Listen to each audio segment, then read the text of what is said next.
Wakey, wakey, eggs and bacon. Let's do some art. Ready or not,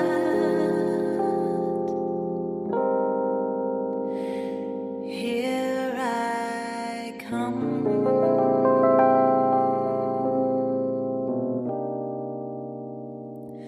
Here I come.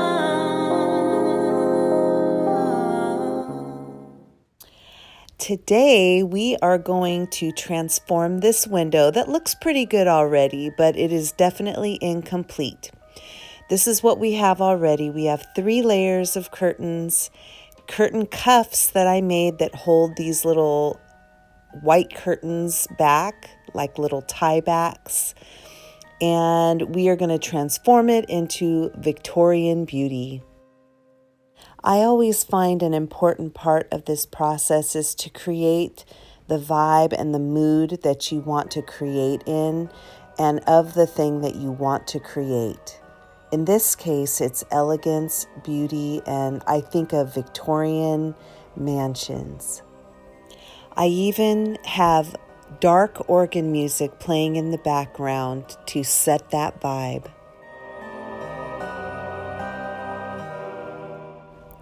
Okay, the mood is set. Let's begin. Hello. So I am so excited for this project. I have been kind of dreaming about these curtains for a long time. I know, I'm weird. I dream about these things. They keep me up at night. They wake me up early in the morning because I'm like, so excited. So this is going to be a really fun curtain project that we're going to do. We're going to do it in the Victorian style. There's going to be probably 7 to 8 pieces on this, and there's going to be little embellishments that I've made that I'm also going to show you what I did. So I hope you have fun in watching this, and one of my motivations is that I would love to live in an old, Victorian mansion. I would love that, but I don't have that right now. So what I'm doing is creating the feeling that I want in my place. Okay, so the first thing I have to do is deconstruct this window, and that means I have to take down these white curtains. Now, I come from a retail background where I'm used to staging things by any means necessary.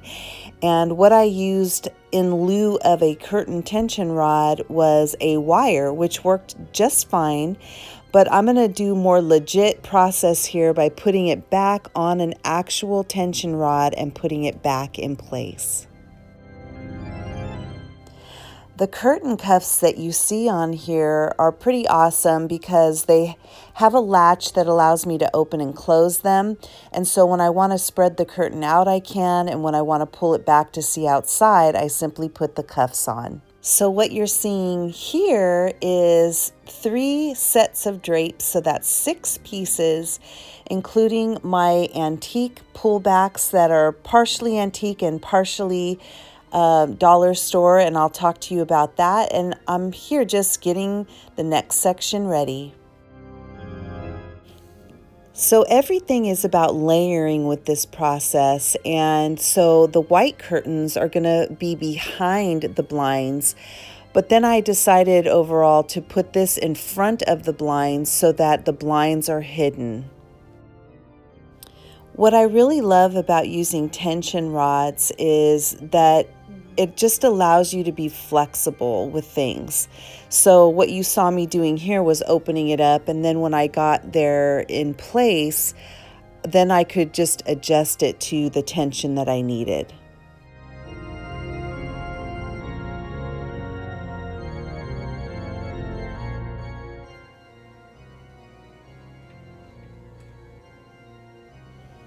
Okay, so I was so excited just here because already I could see my visualization coming to fruition. And so it was time to take down the top piece because this is where the harder part is going to come in of placing the other 4 panels up. So this is where it was pretty funny. I was kind of laughing to myself because it felt like I was in a huge taffeta dress trying to squeeze through these tiny little areas. Most people would probably have, moved a table back or something, but not me. I just gonna squeeze in there and make everything just stay the way it is because it looks too pretty to move, and I was gonna inconvenience myself, but I was still gonna get in there. So this part was very interesting, and was the most labor. My thoughts were also to not set something on fire and to not knock anything over with the curtain rod. So it was pretty funny. And also here, this is the first time me seeing this go up. So I was making decisions about which curtains were going to go first. And my visualization was an accurate one, that these satiny curtains were going to go first. So I really loved just seeing it up. It was already taking shape. Now, if you've watched my other video on the Victorian curtains in the living room, you'll know this technique is I just screw in a hook here on either side, and I'm going to use tension rods and zip ties to hang these up, because once I hang the valance, you're not going to see any of this stuff. So it just allows me to be more flexible with placement.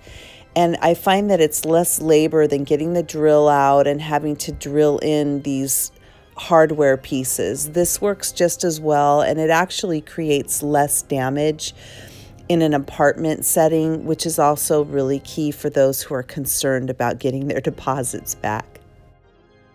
Okay, and can we please take a minute to just laugh at the poses that I'm doing here? It's like my rock and roll poses. When I stopped and took a look at the progress so far, I got a little emotional because I started thinking about where these curtains came from. I think of who these curtains must have belonged to and why they gave up such pretty curtains.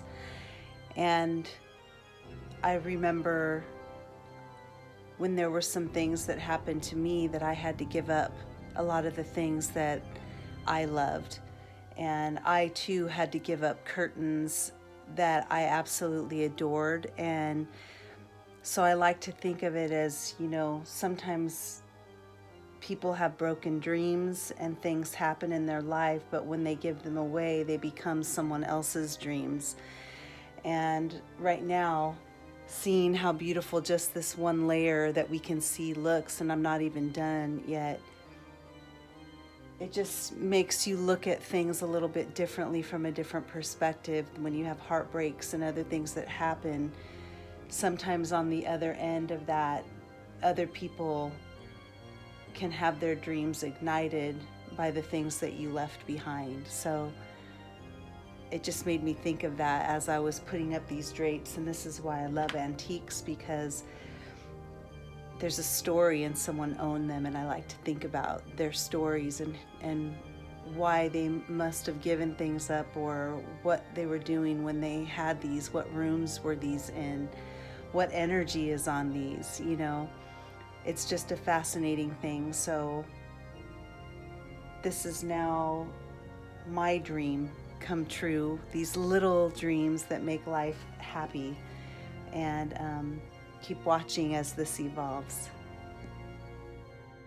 Okay, so we are getting to the home stretch now. The next layer of curtains is going up, and so this should be interesting. This is also where it's really important to be mindful with your body and your movement, and to really take your time, because if you're squeezing into a small space, you could really do some damage if you're not being mindful of your placement.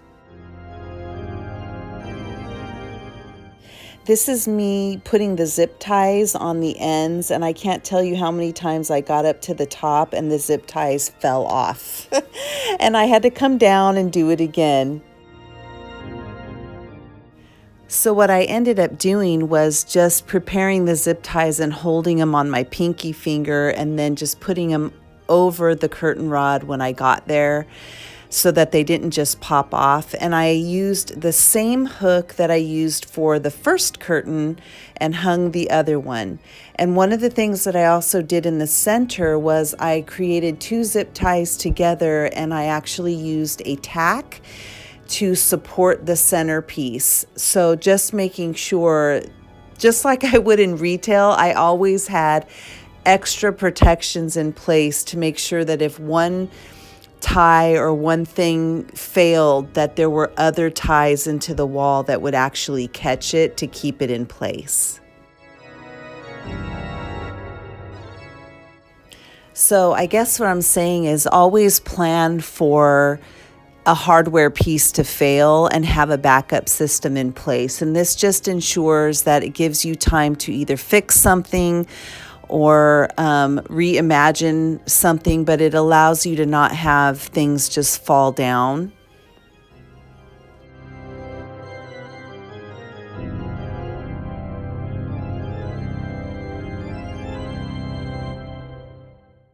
The other thing that you see me doing here is really zhuzhing the curtains and the layers, putting those pleats in, because they don't, when you see beautiful curtains, they didn't just happen that way. There was someone there that took, time to put each pleat in its place. And again, these are going to be really functional curtains. And so, every day that I, use them, I'm going to, look at them and put a little pleat here or there. But these are meant to be functional. But in a curtain that is just for looks, you can probably do this once and then leave it alone.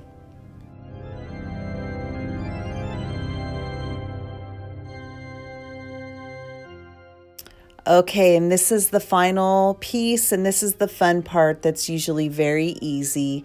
And this is just putting the valance back up where it's going to cover all the layers, and you just do it end to end and do it to your liking.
Now we're kind of getting to the finish line, and I want to be able to pull these curtains back so that we can let in the natural lighting, but then close the drapes and have a luxurious experience in the dining room as well.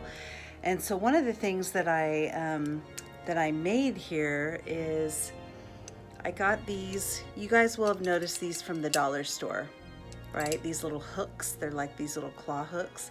And I had these antique, I guess, drawer openers.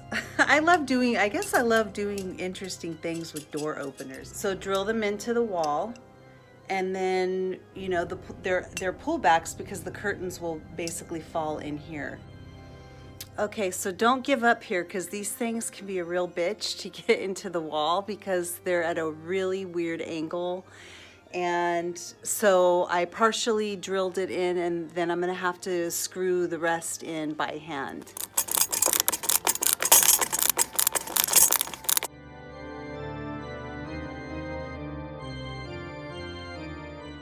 I am very pleased with how these curtains turned out. I look at it and I can't believe it's my dining room. It's so beautiful.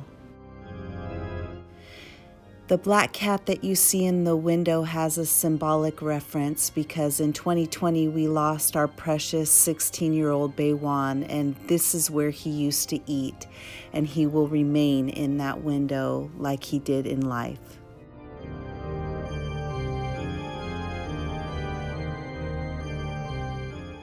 Layering on the inside window really adds a sense of depth to your curtain.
I have created curtain cuffs for the inside and the outside drapes so that I have the option to pull them back, and these curtain cuffs will soon be available on my Etsy page. The link is in the description. Because these are functional drapes, I will need to purchase a steamer for when company comes over. Please like and subscribe and leave a comment. Let me know what you think of these drapes.